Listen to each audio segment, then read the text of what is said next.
माझे मुद्दे खोडून काढता येत नाहीत म्हणून अनेक जण, विशेषतः ब्राह्मण मंडळी आणि त्यांचे दोस्त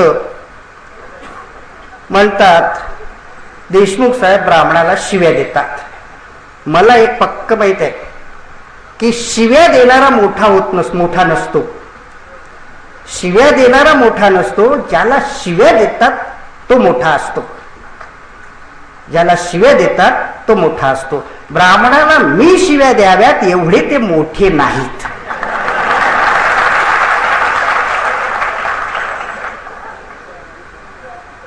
शिव्या द्यायच्या असल्या तर आम्हालाच देऊ. एवढा मोठा प्रचंड 97% बहुजन समाज 3% अँटेनावाल्याच्या गुलामीत हजारो वर्ष आहेत. याच्या सारखा रिकामी जागा समाज हाच. पण शिव्या आणि सत्य यामध्ये फरक आहे. हत्तीला डुक्कर म्हटलं तर शिवी आहे, पण डुकराला डुक्कर म्हटलं तर शिवी आहे का?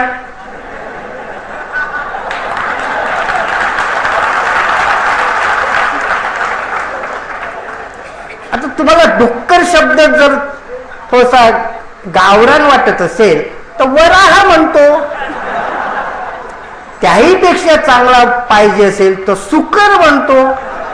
अजून चांगला पाहिजे असेल तर सुंकराचार्य म्हणतो का शंकराचार्य म्हणून.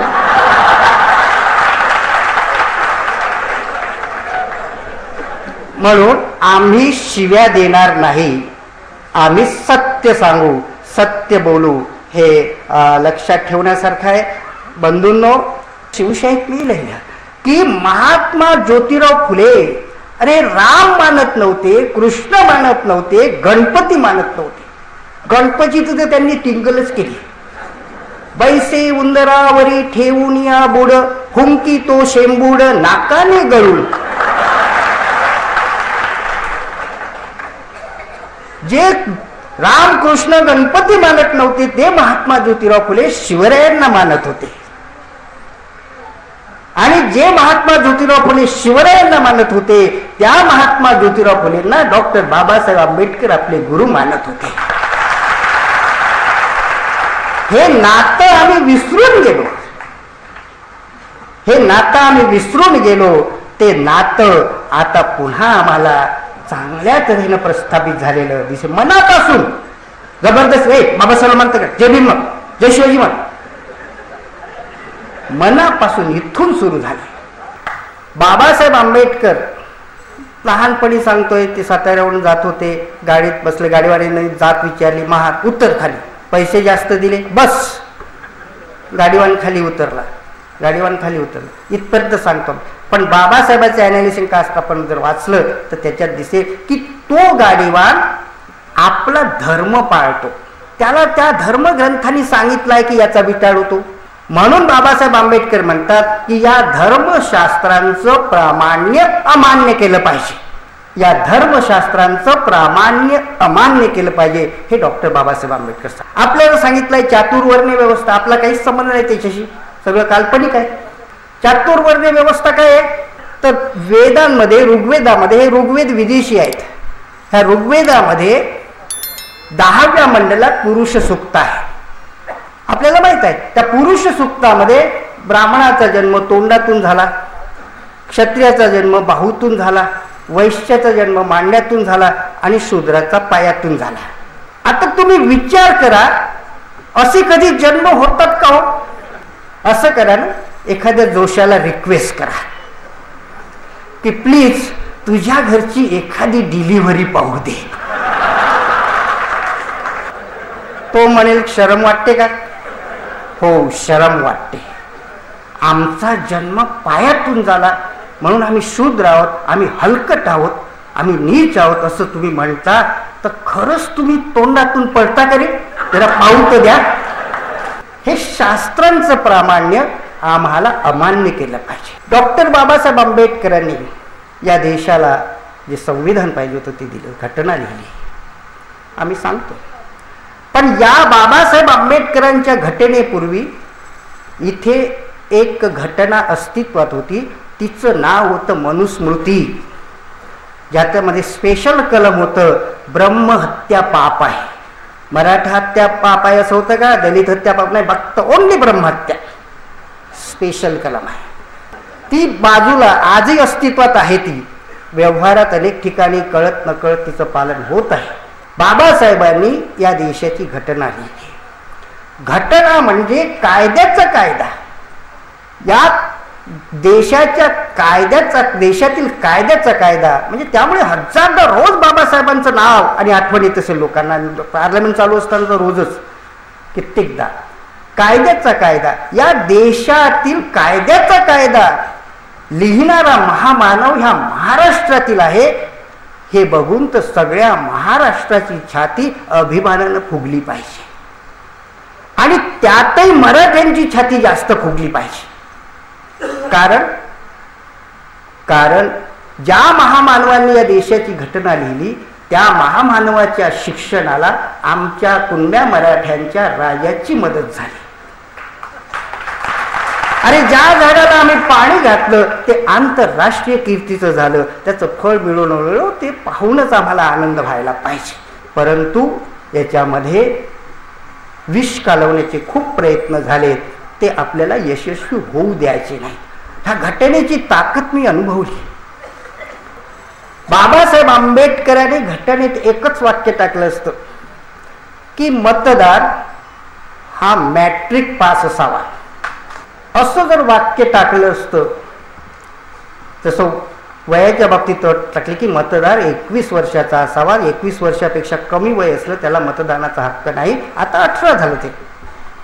तसं मतदार हा मॅट्रिक पास असावा हे एक वाक्य टाकलं असतं तर मतदानाचा हक्क कुणाला मिळाला असता?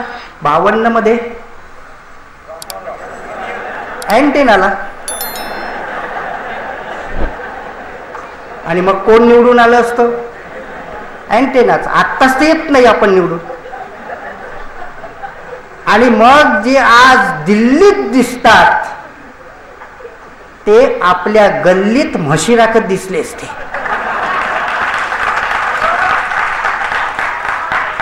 ही बाबासाहेबांच्या घटनेची ताकद आहे. बाबासाहेब आंबेडकरांनी घटना लिहिताना त्यांच्यावर अनेक प्रकारची नियंत्रण आणि दबाव होता.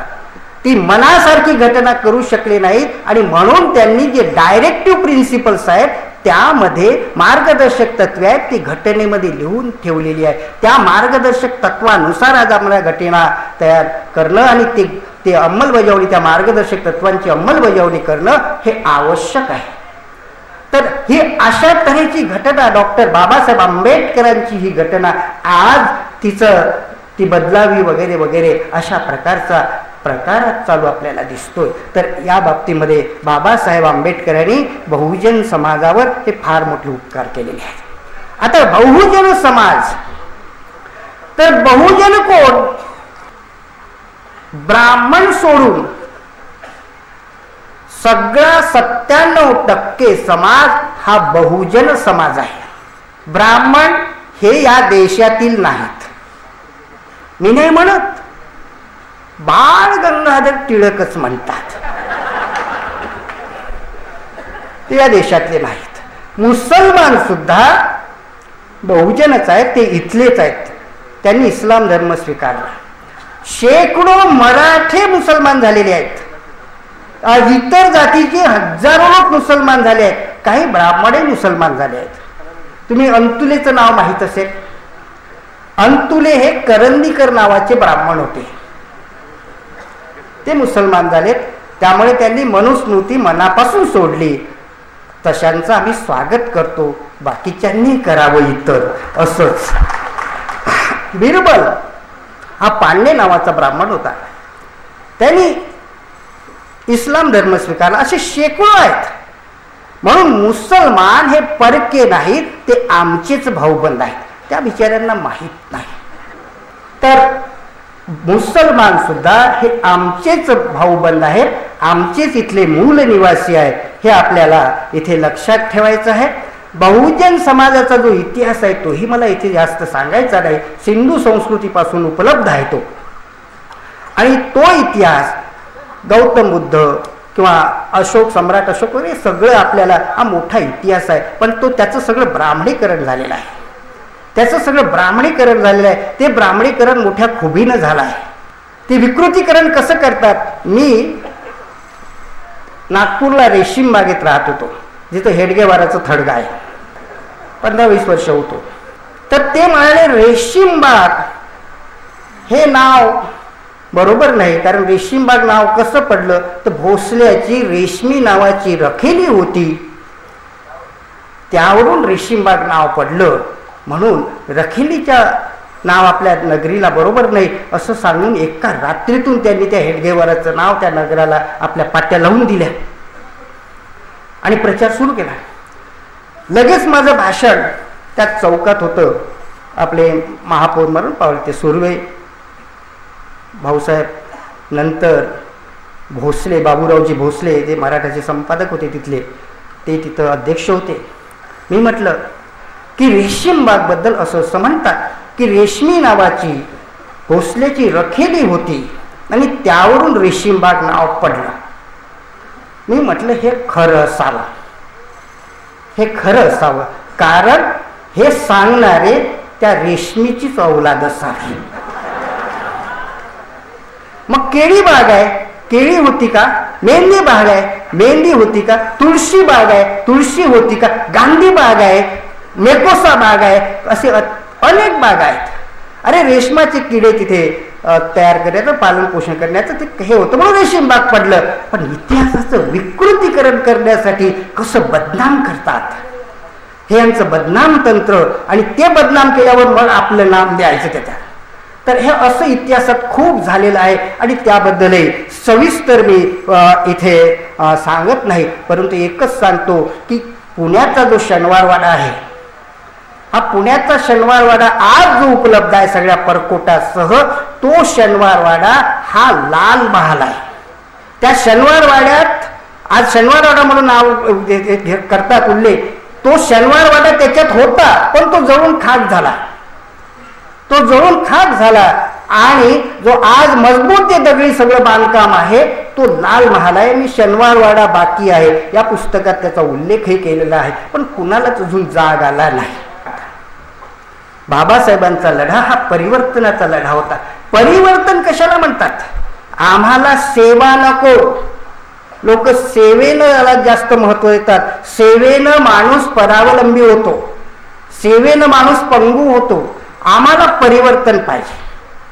मग परिवर्तन आणि सेवा यामध्ये काय फरक आहे? मी नेहमी सांगतो की शेतकऱ्याला कर्जमाफी देणं ही सेवा आहे, पण शेतकरी, कष्टकरी, शेतमजूर वर्गावर कर्ज घेण्याची पाळीच येणार नाही अशी परिस्थिती निर्माण करणं हे परिवर्तन आहे.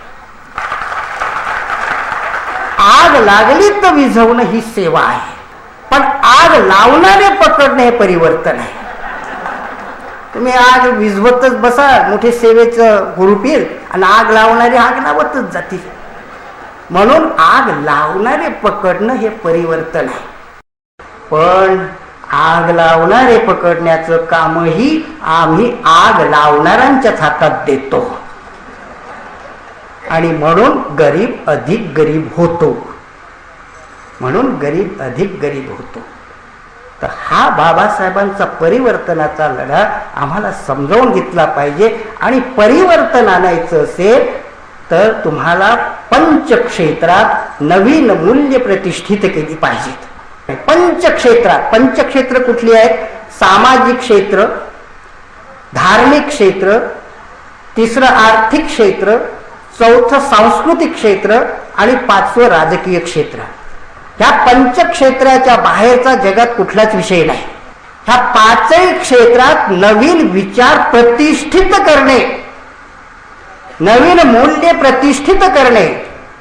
मी नेहमी उदाहरण देत असतो की लग्नामध्ये मुलीला आशीर्वाद देताना अष्टपुत्रा सौभाग्यवती भव. आता हा विचार प्रतिष्ठित आहे का? नाही. आता विचार प्रतिष्ठित आहे, हम दो हमारे दो, त्याहीपेक्षा प्रतिष्ठित काहींमध्ये आहे की हम दो पण हमारा किंवा हमारी एक, हा विचार प्रतिष्ठित. पण काही ते याही पुढे ऍडव्हान्स आहेत. ते म्हणतात सुखी दाम्पत्य, दाम्पत्य म्हणजे नवरा बायको, सुखी दाम्पत्य ज्याला नाही अपत्य. मुलगा झाला नोकरी मिळत नाही, मुलगी झाली लग्न जुळत नाही, नो कटकट, मजा करा आणि मरा, हा विचार काहींमध्ये. आता हे उदाहरण विसरून जा. नवीन विचार प्रतिष्ठित करणे. खेड्यामध्ये मंदिर बांधायचं आहे तर लोक वर्गणी देतील, संडास बांधायला देतील का? कारण मंदिराचा विचार प्रतिष्ठित आहे, संडासाचा विचार प्रतिष्ठित आहे का? पण गरज कशाची आहे? म्हातारे आहेत, आमच्या आया बहिणी आहेत, पाऊस आहे, पाणी आहे, वाघाची भीती, नागाची भीती, बिबट्याची भीती. गावाच्या बाहेर पाट्या असतात, वाघाच्या, नागाच्या, आमच्या तमक्या. आणि आम्ही बाहेरून आलो म्हणजे आमची मायमाऊली तिथं बसली असते, ती उभी होते आणि वर पाटी असते, ग्रामपंचायत आपलं स्वागत करीत आहे. ते सत्यपाल महाराज सप्तखंजिरी वादक मोठं छान सांगतात. आम्ही आमची मुलगी, आम्ही 96 कोळी, पंचकोळी, सप्तकोळी हुंडा देऊन देतो. आम्ही कुलीन खानदानी. आणि एवढं करू नये त्याला अट नाही घालत की तुझ्या घरी संडास आहे का सांग, तुझ्या घरी संडास आहे का सांग. आमच्याकडे म्हणजे हा विचार पंचक्षेत्रात, विचार सगळ्या क्षेत्रामध्ये नवीन विचार प्रतिष्ठित करणं हे आवश्यक आहे. आणि त्या परिवर्तनासाठी एका एका क्षेत्राचा आपण जर विचार केला तर सामाजिक क्षेत्रात आपल्याला लक्षात येईल की ह्या जाती 5000 वर्षाच्या मागे पलीकडे हजारो लाखो वर्षे ह्या जातीच नव्हत्या. म्हणजे जसं 1884 मध्ये एकही पक्ष नव्हता, तसंच मागे 5000 वर्षाच्या पलीकडे लाखो वर्षे ह्या जातीच नव्हत्या. ह्या जातीच नव्हत्या आणि धर्मही नव्हते. जाती आणि धर्म हे मानव निर्मित आहेत. जाती आणि धर्म हे मानव निर्मित आहे, हे इथं पक्क हे ईश्वर निर्मित नाहीत, हे आपल्याला इथं लक्षात ठेवायचं आहे. आणि त्यामध्ये भारतामध्ये महिलांची काय अवस्था आहे. बाबासाहेब आंबेडकर म्हणतात की तुमच्या घराचा दर्जा, तुमच्या कुटुंबाचा दर्जा कशावरून ठरतो? मोठी बिल्डिंग आहे, खूप जमीन आहे, सोनं आहे, सगळं आहे, कार आहे, याच्यावरून नाही ठरत. तुमच्या कुटुंबाचा दर्जा तुमच्या घरात महिला किती शिकलेल्या आहेत यावरून ठरतो. तुमच्या समाजात महिला किती शिकलेल्या आहेत, तुमच्या देशात महिला किती शिकलेल्या आहेत यावरून ठरतो. आणि म्हणून म्हटलेलं आहे, जिच्या हाती पाळण्याची दोरी ती राष्ट्राला उतारी, ती जगाला उतारी. पण जिच्या हाती दरवर्षी पाळण्याची दोरी ती कशी काय जगाला उतारी? तर ही महिला जी आहे, ही मदर जी आहे, ही मदर आपल्या देशात अशिक्षित आहे. या देशामध्ये सावित्रीबाई फुले, महात्मा ज्योतिराव फुले यांनी शाळा काढल्या, हे आमच्या भाऊरावांनी काढली, पंजाबरावांनी काढली, बाबासाहेब आंबेडकरांनी काढली. आणि त्या काळी हे झालं असतं, तिथे बसलेल्या पणजोबाचे पणजोबा 4था वर्ग पास झाली असती, पणजी 4था वर्ग पास झाली असती. आणि ही मदर जर शिकली असती तर आणखी महत्वाची गोष्ट घडली असती की या देशाची लोकसंख्या वाढली नसती. कारण शिकलेली बाई आपल्या मागे मुलांची लेंढार लावूनच घेणार नाही. परदेशी मुले कुत्र ठेवतात पण पुत्र नको म्हणतात. आणि त्या वेळी आमचे पंजोबा पंजी 4था वर्ग पास झाले असते तर त्याच्या पुढची वेळी आई बापांच्या पेक्षा मुलं जास्त शिकतात, असे जास्त जास्त शिकून घराघरात त्या आपल्याला शिक्षित शास्त्रज्ञ आढळले असते. त्यावेळी भारताची, अखंड भारताची लोकसंख्या केवळ 25 कोटी किंवा 20 ते 25 कोटी होती. ईश्वराच्या कृपेनं हा उद्योग आमचा 1 नंबरवर आहे. आमच्या समोर आदर्श कोणाचा आहे? आमच्या समोर आज तरुणांसमोर आदर्श कोणाचा आहे? नटनट्यांचा. नटनटे कोण आहेत? तर ते समाजातील पात्रांची नक्कल करीत असतात. शेतकरी असला त्याची नक्कल, कामगार असला त्याची नक्कल, कामगार नेते असले त्याची नक्कल, प्रोफेसराची नक्कल, प्रिन्सिपॉलची नक्कल, विद्यार्थ्याची नक्कल, विद्यार्थिनीची नक्कल, ते नकलाकार आहेत. खरे हिरो तो तुम्ही आहात. फुलंचा सिनेमा आला बँडिट क्वीन, तर ती फुलंची भूमिका करणारी ऍक्ट्रेस म्हणे, बाई मी पडद्यावरची हिरोईन आहे, खरी हिरोईन तर तू आहेस. तुम्ही खरे हिरो आहात, ते पडद्यावरचे नाचे आहेत. पण त्यांना काय भाव चढला. त्या नट्या अगदी बित्तम बातमी आमच्या तरुणांना म्हाताऱ्यांनाही असते त्यांची. म्हणजे कोणाचं काळ काय होतं, नाच काय झालं, कोणाचं बिघडलं, कोणाचं घडलं, कोणाला लग्नापूर्वी किती झाले, लग्नानंतर किती झाले. कुठलाही माणूस, हे अगदी सडलेलं क्षेत्र आहे सिनेमा. अगदी मनुवाद आणि अंधश्रद्धा वाढवणारं क्षेत्र आहे. देशद्रोही राष्ट्रद्रोही क्षेत्र आहे. सगळ्या अंधश्रद्धा त्याच्यात हिरोईन संकटात सापडली, देवासमोर बसवली, फूल पडलं, कृपा झाली, विजयी झाली.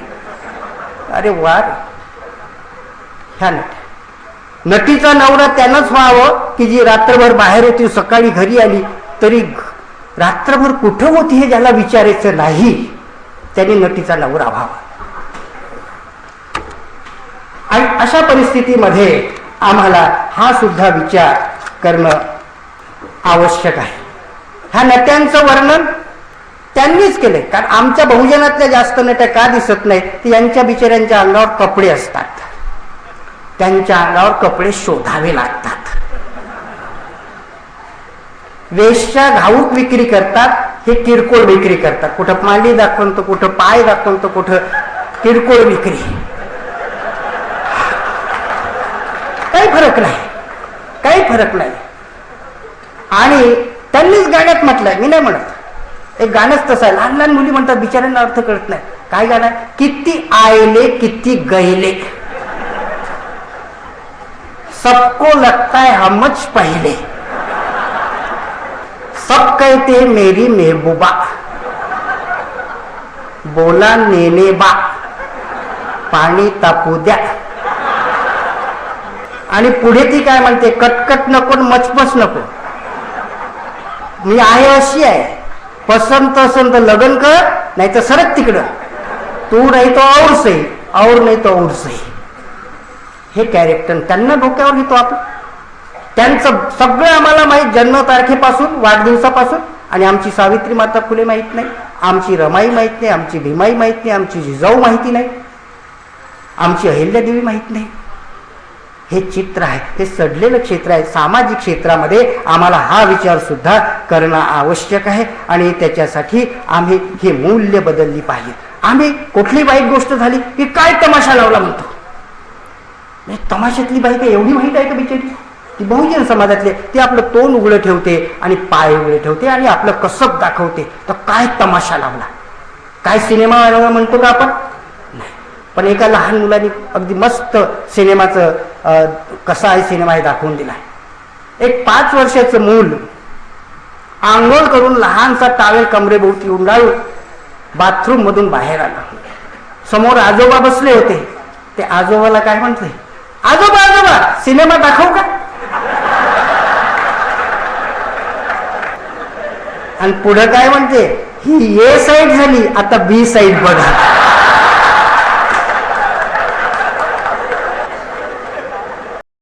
असा आहे सिनेमा पहिलं. म्हणून या पुढेकडे अंधश्रद्धा वाढवणारे राष्ट्रद्रोही सिनेमा, बहुजन समाजाचा अपमान करणारे राष्ट्रद्रोही सिनेमा आम्हाला हाणून पाडले पाहिजे, आम्हाला हाणून पाडले पाहिजे. हे सगळं अंडरवर्ल्डचे नंबर 2चं काम, अगदी सडलेलं काम आहे. अरे देशभक्ती शिकवतात आम्हाला आमच्या गायिका, मोठे देशभक्तीचे गाणं, इंडिया मेरा प्यार है लेकिन दुबई में इनके यार है. हे केवळ विनोद म्हणून नव्हे, तर हे बहुजन समाजावरचं सगळं आक्रमण आहे. फुले शाहू आंबेडकरी विचारावरचे आक्रमण आहे. आम्हाला हे हाणून पाडलं पाहिजे. आमच्या पिढ्या ज्या शिकल्या, थोड्या पुढे गेल्या, 4 पैसे झाले, त्यांना बिघडवण्याचं काम सिनेमा आणि हे चॅनल्स करीत आहेत. सामाजिक क्षेत्रामध्ये ही मूल्य, आमचे आदर्श हे बदलले पाहिजेत. आता सामाजिक क्षेत्रामध्ये अजून परिवर्तनाची दुसरी गरज आहे की प्रत्येक जातीत 2% प्रस्थापित वर्ग आहे. त्याला आपण मोठा वर्ग म्हणू, शिकलेला वर्ग म्हणू, काय म्हणू. त्या 2% प्रस्थापित वर्गाच्या ताब्यात त्याचा 98% समाज आहे. हा प्रत्येक जातीतला 2% मोठी माणसं आपल्या 98% जातीवर नियंत्रण ठेवतात, नव्हे आपल्या 98% जातीचंही शोषण करतात. जे असं करत नाहीत त्यांना मी वंदन करतो. अरे हे मोठे लोक प्रत्येक जातीतले आपल्या जातीत एखाद्या गरीबाचा मुलगा आपल्या कुटुंबाच्या पुढे जाऊ नये अशी यांची नियत असते. जे असे नाहीत त्यांना मी वंदन करतो. हा 2% प्रस्थापित वर्ग याने शिवरायांनाही साथ दिली नाही. अरे अनेक देशमुख पाटील शिवाजी महाराजांच्या विरोधातच होते, तर सगळेच देशमुख काही वाईट नसतात. शिवाजीला हलक्या पोरांनी साथ दिली, SC ST OBC मायनॉरिटी, हे आपल्याला चित्र. म्हणून एक लक्षात ठेवा, हा 2% प्रस्थापित वर्ग तसा बराचसा चांगला आहे त्याच्या, पण कुठपर्यंत त्याच्या मागे मागे फिराल तोपर्यंत. पण त्याच्यापेक्षा जर प्रभावी होतो म्हटलं तर तो तुम्हाला गाडल्याशिवाय राहत नाही आपल्याच जातीतल्या माणसाला. हा 2% याच्यातले गुण खूप आहेत. या 2% प्रस्थापित वर्गातला एक जरी पुढे आला बहुजनांच्या कल्याणासाठी तरी बहुजनांचं भलं होतं. याच 2% प्रस्थापितातून तथागत गौतम बुद्ध पुढे आले, सगळं जग उजळून टाकलं. याच 2% प्रस्थापितातून छत्रपती शिवराय आले, स्वराज्यांची स्थापना. याच याच्यामधून डॉक्टर बाबासाहेब आंबेडकर आले आणि त्यांनी मानवतेचा संदेश दिला. तर हा 2% प्रस्थापित वर्ग याच्यामध्ये गुणही आहेत, आपलेच आहेत, पण हे दोष आहेत. आणि ही मूल्य आता बदलली पाहिजे. तुम्हाला आनंदाची गोष्ट अशी आहे की या 2% प्रस्थापित वर्गातून खूप लोक आता बहुजनांच्या कल्याणासाठी पुढे येत आहेत. खरोखरच आनंदाची गोष्ट आहे. मी अतिशयोक्तीनं बोलत नाही. तर हा प्रस्थापित वर्ग पक्का लक्षात ठेवा, ही मूल्य बदलली पाहिजेत. आणि आपण आपल्या माणसाला, आपल्या वर्गाला, काल मी मोडनिंबला होतो, एक वाघमारे नावाचा विपुल, तो IAS झाला, त्याचा सत्कार केला. त्यांनी सांगितलं, पहिल्याच क्लासमध्ये मला असं सांगितलं, म्हटलं विपुल आता तुझं ब्राह्मणीकरण होणार आहे.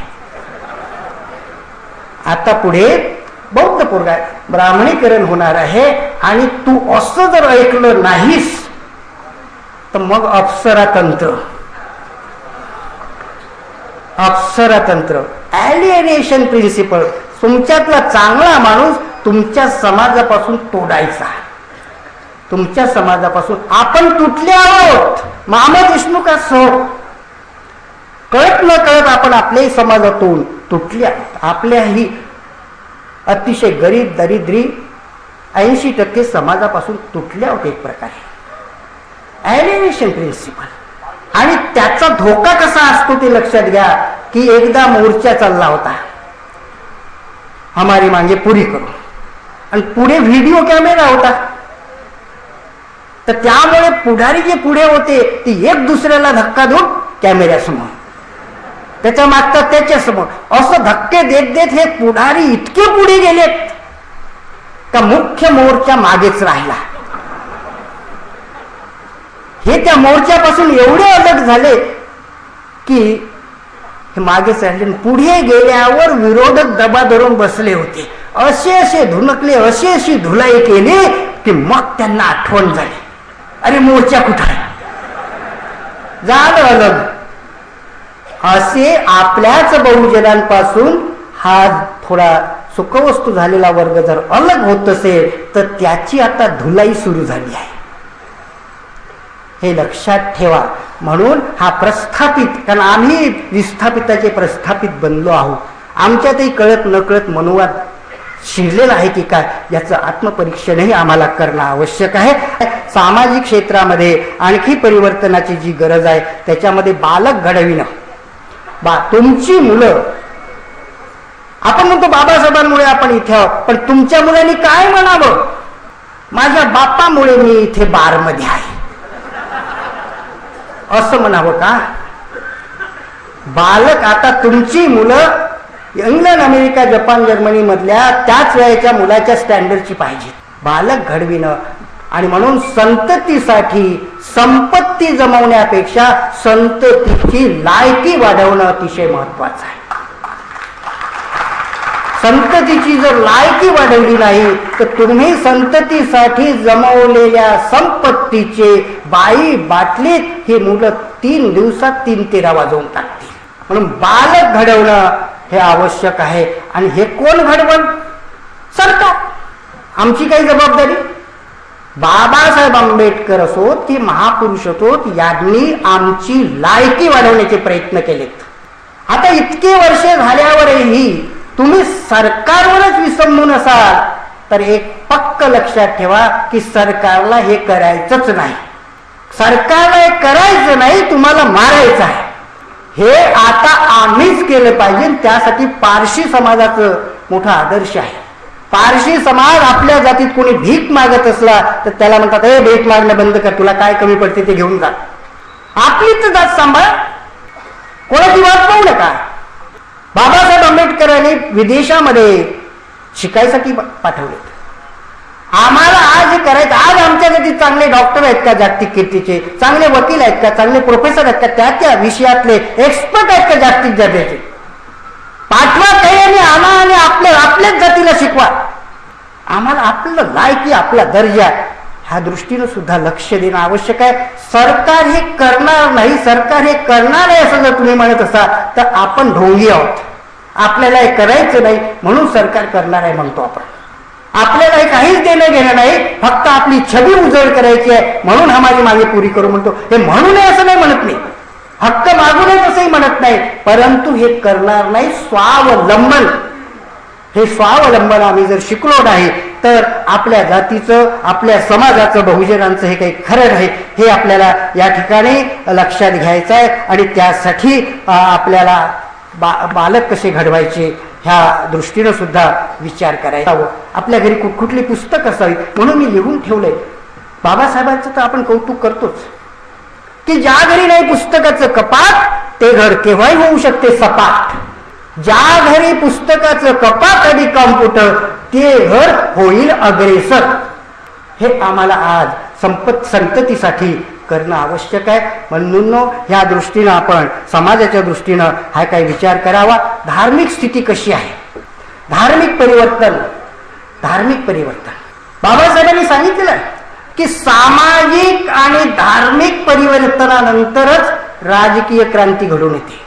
महाराष्ट्रामध्ये वारकरी संतांनी सामाजिक आणि धार्मिक परिवर्तन केलं, त्यामुळे शिवाजीनं राजकीय क्रांती घडून स्वराज्य स्थापन केलं. बाबासाहेबांनी धार्मिक परिवर्तन, धार्मिक क्रांती आणि सामाजिक क्रांती झाली नाही तर काय होतं याचं उदाहरण आपल्याला आज आपल्या देशात दिसतंय की नाशिकला कुंभमेळा झाला. तर त्या कुंभमेळ्यात तो मुस्लिम समाजाचे असलेले राज्यपाल त्या गोदावरीत बुडी मारायला कशाला येतात? तुझा धर्म तो आहे बाबा, तो दुसऱ्याचा आहे. धार्मिक परिवर्तन झालं नाही, धार्मिक क्रांती झाली नाही म्हणून ते करतात. आणि तो कुंभमेळा लोक किती धार्मिक आहेत हे दाखवण्यासाठी त्या नाशिकमध्ये 50 लाख लोक होते. अरे 50 लाख नाशिकमध्ये मावतच नाही. 1000 कोटीपेक्षा जास्त खर्च केला हो तिथे. आणि काय ते त्यांना चंद्रावरचं दिसतं साधूंना, त्यांना सूर्यावरचं आकाशातलं दिसतं, स्वर्गातलं दिसतं. देवाशी ते बोलतात, मग मोबाईल कशाला वापरतात? आणि मग ते साधू, ती गोदावरी, हे सगळे तिथं गेलेले नाशिकला. हे दुसऱ्या दिवशी सकाळी कुठे गेले तो? त्यांनी केली की नाही गोदावरी पवित्र? आणि तेच गोदावरीचं तीर्थ कोणी तांब्यात भरतो, कोणी गडव्यात भरतो, कोणी बादलीत भरतो, कोणी डोळ्याला लावतो, कोणी घरी नेतो, कोणी वाटतो. वा पवित्र. आणि त्यामुळे कोणी बुडी मारतो आणि पुन्हा गोदावरी पवित्र करतो बुडी मारून. आणि त्यानंतर खरूज होते, डोळे येतात, भगवन लागते ही वस्तू. तरी या देशात ह्या अंधश्रद्धा अशा. आपलं तुमच्या पंढरपूरला भीमा नदी कशी पवित्र होते तुम्हाला माहित आहे, मी काय सांगू? हे सगळं आम्हाला धार्मिक क्षेत्रामध्ये. परंतु धर्म आणि धम्म यामध्ये फरक आहे. तुम्हाला धर्म सांगतो या जीवनात पुण्य करा, तुम्हाला स्वर्ग मिळेल, म्हणजे अप्सरा पाय दाबतील तुमचे. अप्सरा देवाच्या बायका, यांच्या कोण झाल्या, यांची नियत बघा. पण धम्म सांगतो याच जीवनामध्ये सदाचाराने वागा, तुम्ही दुःखातून मुक्त व्हाल. बौद्ध धर्म नाही, बौद्ध हा धम्म आहे. अनेक प्रकारच्या रूढी परंपरा आपल्याकडे आपल्याला दिसून येतील आणि सगळ्या अंधश्रद्धांच्या मुळाशी हा देव आहे. देव हा मानव निर्मित आहे. देव आपलं रक्षण करतो असं आपण म्हणतो. मग देवाच्या रक्षणासाठी कमांडो कशाला? त्या काशीच्या मंदिराला 600 कोटी रुपये वर्षाला लागतात रक्षण करायला, असू द्या. आणि त्यासाठी काय काय करतात, यज्ञ. अहो क्रिकेटसाठी यज्ञ. क्रिकेट हा गुलामांचा खेळ आहे, गुलामांच्या देशांचा. इंग्लंड, अमेरिका, रशिया, चीन, जपान ह्या देशात क्रिकेट नाही. हे देश खेळवतात तुम्हाला, इथल्या कंपन्या तुम्हाला खेळवतात, ते खेळत नाही. आमचा तो गंगाधर बंदरे छान सांगतो, क्रिकेट म्हणजे 3 लाकडं 11 माकडं. आणि त्यासाठी यज्ञ. ते जोहान्सबर्गला झालं माझं विश्वकप, यज्ञ काय, मनोबल वाढते. आणि जोहान्सबर्ग मध्ये ऑस्ट्रेलिया त्यांचा गॉड आणि यांचे 33 कोटी. एवढे असून 33 कोटी एक गॉडवाला जिंकला. मी या 33 कोटी देवांना विनंती करतो की हे भगवंतांनो, 4 माणसांना दत्तक घ्या. 25-26 कोटीच देव लागतात. प्रश्न सुटला. पण एक आम्ही विचार करतो की या बौद्धांनी 33 कोटी देव सोडून दिले हो, यांचं तो वाटोळा व्हायला पाहिजे. पण यांची प्रगती होत आहे असं आपल्याला दिसते. खूप प्रगती नाही झाली पण गती बरी आहे. मग यांनी 33 कोटी देव सोडूनही यांची प्रगती का होत आहे याचा तर विचार करा. आणि याचा विचार केला तर आपल्याला दिसतं की हा समाज डॉक्टर बाबासाहेब आंबेडकर या महामानवाच्या शिकवणुकीच्या मागे गेला आणि तो प्रगत होत आहे. मग तुम्हाला कोणी रोखलं? तर हा देव जो आहे हा सगळ्या अंधश्रद्धांच्या मुळाशी आहे आणि तुम्ही देव मानला पाहिजे. यासाठी अगदी सगळ्या या देशातला पंडितांचा वर्ग, ब्राह्मण पंडितांचा वर्ग फार मोठ्या जाहिराती करतो. त्यांच्यातले मोठे मोठे लोक तिरुपतीला जातील ना, मग व्हिडिओ चॅनल समोर आपले राष्ट्रपती सारखे जातील. काय हे मॉडेलिंग आहे देवाचं? कारण देव मानला की देवापेक्षा मोठा कोण आहे?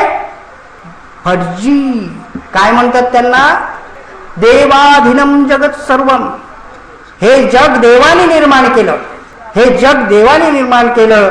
मंत्राधीनश्च दैवतम. ते देव कोणी निर्माण केले? मंत्राने निर्माण केले. म्हणजे जगाचा बाप देव, देवाचे बाप मंत्र. आणि ते मंत्र कोणी निर्माण केले? ते मंत्रा ब्राह्मणाधीना. म्हणून ब्राह्मणो मम दैवतम, म्हणजे देवाच्या बापाचा बाप. म्हणजे एकदा देव मानला का तुम्ही सापडले. ही अशी अवस्था आपल्याला या क्षेत्रामध्ये, धार्मिक क्षेत्रामध्ये दिसून येईल. आणि त्यासाठी मंदिर, या देशामध्ये मंदिरांची संपत्ती अब्जावधी रुपयांची आहे. म्हणून डॉक्टर भाऊसाहेब पंजाबराव देशमुखांनी सांगितलं की भारतातील मंदिरांची संपत्ती जप्त करा आणि ती बहुजनांच्या शिक्षणावर खर्च करा. या देशातल्या मंदिरांचं उत्पन्न भारत सरकारच्या उत्पन्नापेक्षा, वार्षिक उत्पन्नापेक्षा 2.5 पटीहून जास्त आहे. अहो, तो शंकराचार्य, त्या शंकराचार्य तो हिंदूंचा धर्मगुरू म्हणतोय आणि सारा त्याला अरेस्ट केलं तर सारा हिंदू समाज दुःखी हो गया. कसला पत्राचा दुःखी झाला? तो तर क्रिकेट खेळून राहिला. अरे सारा हिंदू समाज म्हणजे सारा ब्राह्मण समाज म्हणायचा. तो आमच्या मराठ्यांचा, त्याला माझ्याकडून कोणीही लागत नाही, कारण तो आमचा धर्मगुरू असता तर त्याला आमचा विटाळ झाला नसता. त्याला ब्राह्मणाने शिजवलेलंच अन्न पाहिजे. मग अन्नही ब्राह्मणाने निर्माण केलेलंच खात नाही, ते नाही जमत का? तो आम्हाला शूद्र लेखतो, अस्पृश्य लेखतो, तो आमचा धर्मगुरूच होऊ शकत नाही. ते जर असा दावा करत असते तर त्यांचं थोबा जोड्याला फोडा. अरे कोणी नाही, तुम्ही आमचे शंकराचार्य वगैरे आमचा कोणी नाही, तो ब्राह्मणाचा धर्मगुरू असेल तसं आमचा कोणी लागत नाही. गैरसमज आहेत आमच्या लोकांचे, ते त्यामुळे ते अशा तऱ्हेचं होत आहे. तो आमचा कोणी लागत नाही. अरे काय त्याचं तर सेक्स स्कॅन्डल आलं उघडकीस. तो 10,000 कोटीची इस्टेट आहे त्याची. तुमचा हिंदू समाज म्हणता तर शेतकरी कष्टकरी वर्ग फासावर जातो आहे, आत्महत्या करताय, कुपोषणाने त्याची मुलं मिळत आहेत. फुटकी कवडी तरी फेकून मारली काय शंकराचार्याच्या बच्चाने? तुझाच आहे ना समाज तो? दुखलं का तुझं मन? आणि कुठून आणली संपत्ती? कुठल्या शेतात घाम गळायला गेला होता तू तर तिकडे सेक्स स्कॅन्डल करत होता.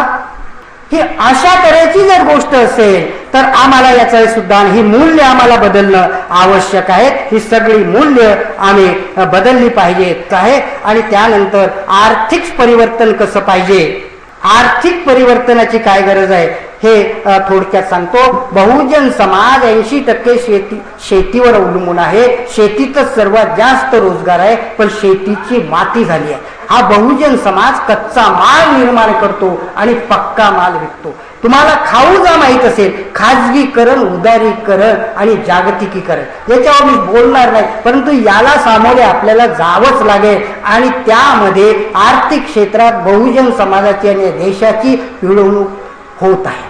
एक थोडक्यात सांगतो की या देशाची नोकरशाही आणि या देशाची राजकारण आणि पुढारी हे सगळे अमेरिकेचे गुलाम बनले आहेत. त्यांच्या इशाऱ्यावर ते वागत आहेत. सगळे करार झालेले आहेत, त्याच्यावर सविस्तर मी बोलत आहे. थोडक्यातच सांगितलं, सगळी नोकरशाही, त्याच्यातले अपवाद सोडा, परंतु हे सगळे सनदी नोकर आणि सगळं अशा तऱ्हेचं झालंय. हे आर्थिक, तर हे आर्थिक परिवर्तन आम्हाला याच्यामध्ये आणणं आवश्यक आहे. आर्थिक क्षेत्रामध्ये ह्या गोष्टींची गरज आम्हाला दिसेल आणि याच्यामध्ये हे यांना करायचंच नाही हे आपल्याला दिसून येईल. सांस्कृतिक क्षेत्रामध्ये काय परिवर्तन पाहिजे, तर शिक्षणाची अवस्था काय आहे? तर जे आपणाशी ठावे ते बहुजनांना शिकवू नये, अडाणे करून ठेवावे सकल बहुजन. अशी मनुस्मृती द्या तिला मोठ माती, तेव्हाच होईल प्रगती या देशाची आणि बहुजनांची. ही अशी शिक्षणाची अवस्था आहे. आज बहुजन समाजाचं आपलं जे शिक्षण आहे ते केवळ इन्फॉर्मेटिव्ह आहे. या देशातलं 90% शिक्षण केवळ इन्फॉर्मेशन आहे, नॉलेज 10%. नॉलेजच्या पुढची पायरी विजडम आहे. Knowledge comes but wisdom lingers. आणि नॉलेज, इन्फॉर्मेशन, नॉलेज आणि विजडम असून काही फायदा नाही जर ऍक्शन नसेल तर. म्हणून प्रज्ञा, शील आणि करुणा ह्या बाबतीमध्ये आम्हाला लक्ष. आणि हे शिक्षण आमचं, या शिक्षणाचा दर्जा, त्यावर तर अलगही बोलणं खूप बोलता येईल. आणि यामध्ये प्रसार माध्यम, आमचं वाङ्मय कसं आहे. डॉक्टर बाबासाहेबांचं वाङ्मय वाचलं, मी थर्मामीटर लावत असतो वाङ्मयाला.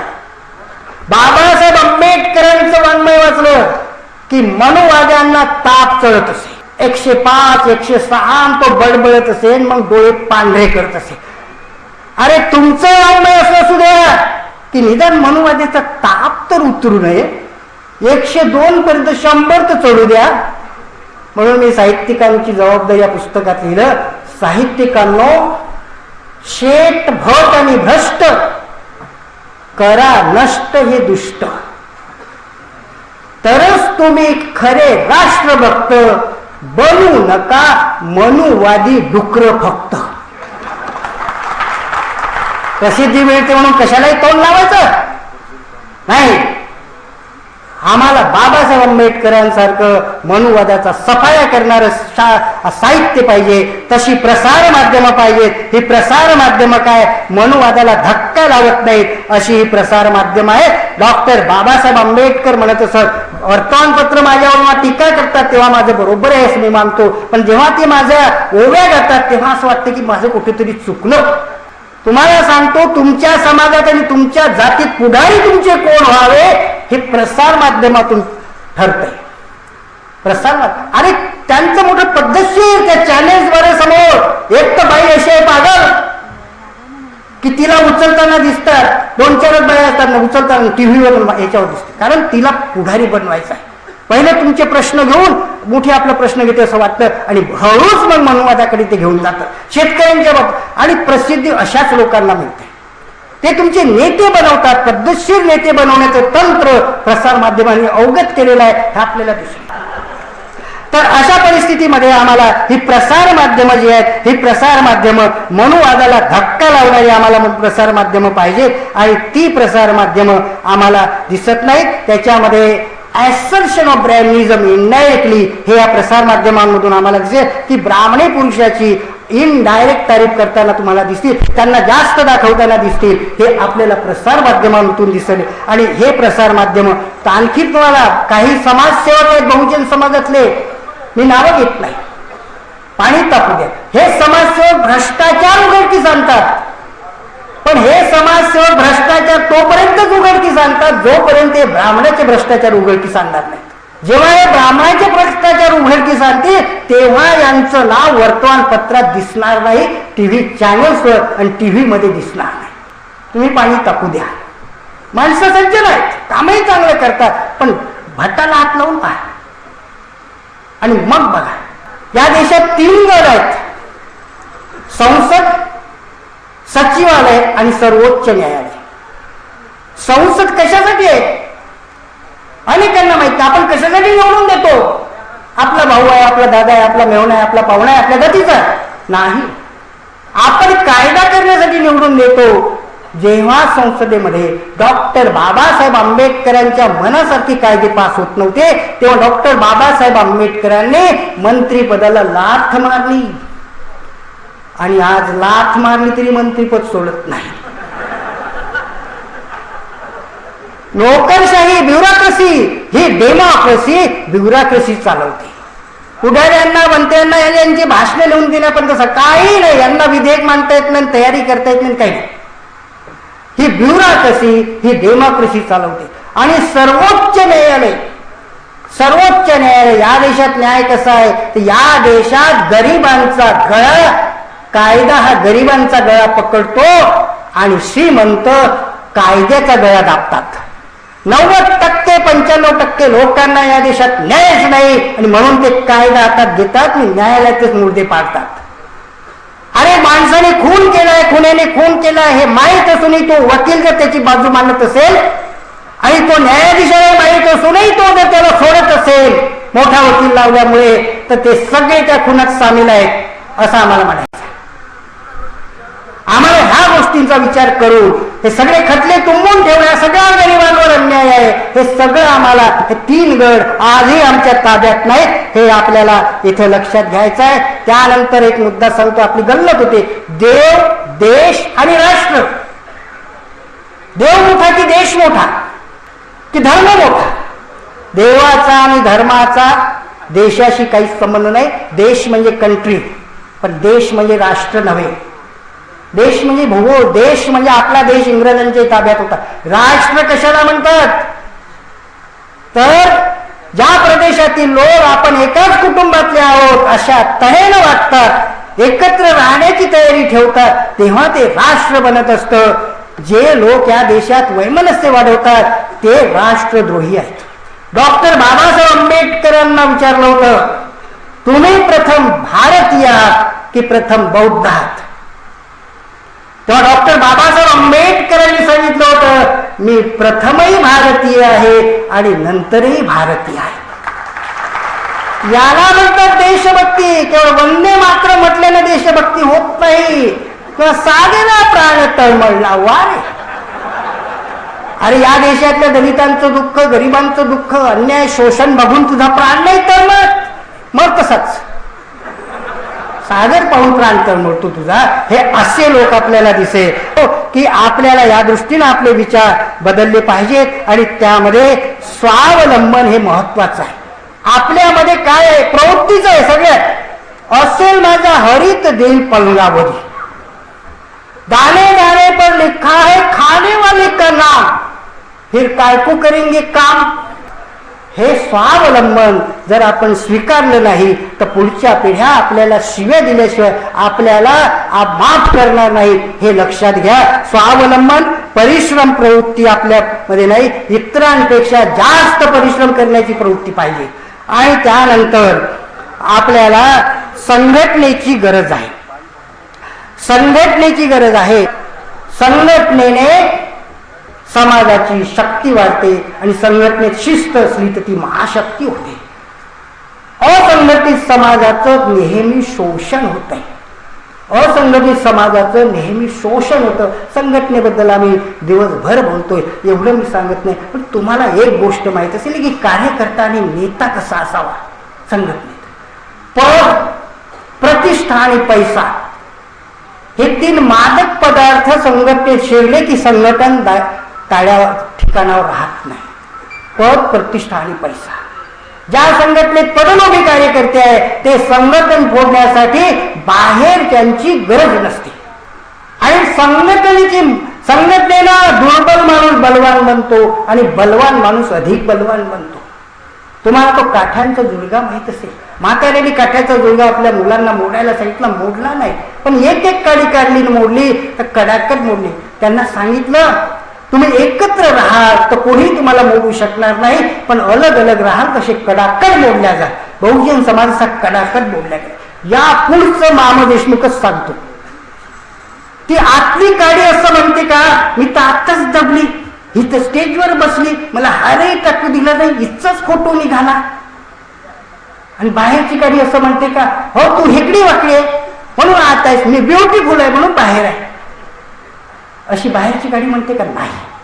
तर आतली काडी काय म्हणते हे पुढचं महत्वाचं. आतली काडी काय म्हणते, बाई आम्ही तर आत सुरक्षित आहोत, पण तू बाहेर सगळ्यांचा मार खातेस, सगळ्यांचा मार खातेस. म्हणजे आतल्या काडीला ही जाणीव. आणि बाहेरची काडी काय म्हणते, बाई मी सगळ्यांचा मार खाते खरं आहे, पण मी मोडत का नाही, तर तू मला आतून पक्की चिपकून आहेस म्हणून मी मोडत नाही, म्हणून मी मोडत नाही. संघटनेत आत काम करणारे कार्यकर्ते असे नेत्याला पक्के चिपकून पाहिजे आणि नेतेही आतल्या माणसाचे उपकार मानणं आवश्यक आहे. अशा तऱ्हेचं संघटन, अशा तऱ्हेचं मजबूत संघटन आज आपल्याला उभारणं आवश्यक आहे. शिव फुले शाहू भीमाचा मार्ग धरून अवघे बनू कृतिवंत, कृतिवंत, कृतिवंत, कृतिवंत. ऍक्शन. अवघे बनू कृतिवंत, करू मनुवादाचा अंत, करू मनुवादाचा अंत. जय जिजाऊ, जय भीम.